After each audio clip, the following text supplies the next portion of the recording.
Good morning guys. Ayan. Ito ang ano guys.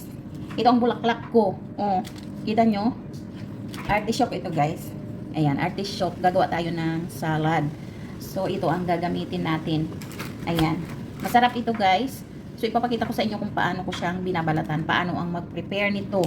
Ayan. So ingat kayo kapag hahawakan nyo ito kasi napakatalim nitong sa dulo guys. Ayan oh, nakakasugat talaga siya. So iingatan nyo talaga yung pag ano nito, pagbabalat nito. Ayan, gagamit pala tayo ng bread knife guys.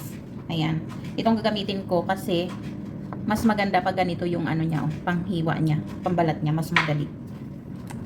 Ayan, so tanggalin muna natin itong tangkay niya. Ayan, hindi natin kailangan. Pero pag ano guys, kapag baby pa yung artichoke, malambot pa siya. Pwede kayong kumuha ng konti ng tangkay na yun kasi malambot pa yun. Ayan, so tatanggalin muna natin lahat itong balat niya.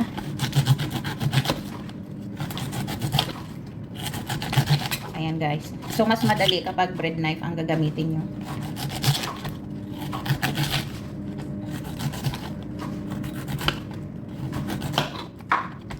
So ayan, pwede rin naman ito guys na wag nyo nang balatan. Pwede nyong ilaga ng ganito lang siya ng buo. Kasi ang ginagawa nila dito sa ano sa Lebanon kapag nilaga ito guys. Kapag malambot na ang pagkain nila, kukunin nila ito pa isa-isa. 'Di ba malambot na siya, nalaga na. Mabilis na siyang hilahin. So kapag nahila 'yun guys, ganito siya, 'di ba?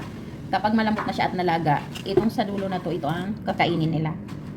So, ganyan lang. Hindi kasali ito sa kakainin guys ha. Ito lang na, nasa dulong ito. Yaan yung inaano nila, kinakain nila. Ayan. So, tanggalin natin itong sa ulo niya guys. Ayan.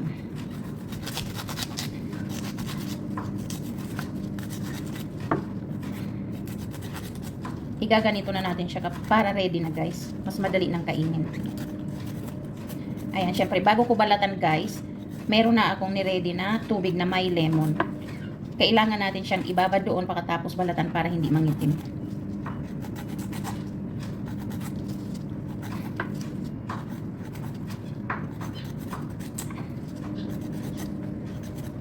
So, ayan na siya guys. Ito ang kakainin, kaya wag niyo masyadong hiwaan. Ayan. Narinig na yung Shopee guys. So ayan, kapag nalaga na siya, saka natin tatanggalin itong nasa gitna guys. Yang parang mga buhok na yan. Kasi kapag tinanggal natin siya ngayon guys, mangingitim siya. Kahit ilagay nyo pa yan sa lemon na may tubig. Mangingitim pa rin. So mas maganda kapag niilaga nyo na muna, kapag luto na, saka nyo tanggalin ng kutsara guys. Gumamit kayo ng kutsara. So ayan guys, may niready na ako ditong tubig. Ayan, tubig na may lemon siya.